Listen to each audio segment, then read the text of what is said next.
Hello everyone, today I am going to share with a makeup look. Let's start it.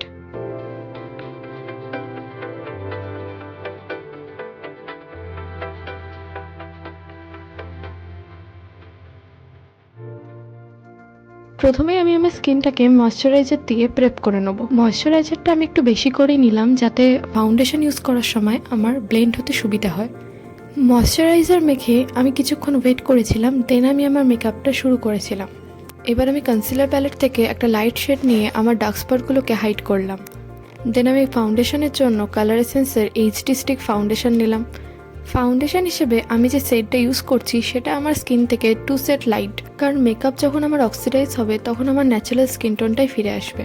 দেন ফাউন্ডেশনটা ভালোভাবে blend করে আমি সরাসরি চলে গেলাম আমার মার্সের একটা আইব্রো সেট প্যালেট থেকে আমি আমার আইব্রোটা সেট করে নিলাম। ব্লাশের জন্য আমি ইউজ করছি একটা লাইট শেডের লিপস্টিক। দেন আমি আমার আই মেকআপটা কমপ্লিট করে নিয়েছিলাম। আইশ্যাডো প্যালেট থেকে 2 টাইপস অফ পিঙ্ক শেড নিয়ে আমি অ্যাপ্লাই করে নিলাম। দেন আইলাইনার অ্যান্ড মাস্কারা দিয়ে আমি আমার আই মেকআপটা শেষ করেছিলাম। দেন একটা ব্রাউন লিপ লাইনার দিয়ে প্রথমেই আমি আমার লিপটাকে আগে এঁকে নিলাম। দেন যে পিঙ্ক শেডটা আমি ব্লাশ হিসেবে ইউজ করেছিলাম সেই পিঙ্ক শেডটাই আমি ইউজ করে নিলাম আমার লিপে। Lastly I use highlighter on my face and in this way my makeup was done guys and here is the final look.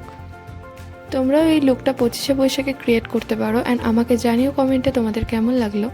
যদি তোমরা এরকমই আরও মেকআপ ভিডিওস দেখতে চাও তো এই চ্যানেলটাকে সাবস্ক্রাইব করে দাও। Keep supporting me.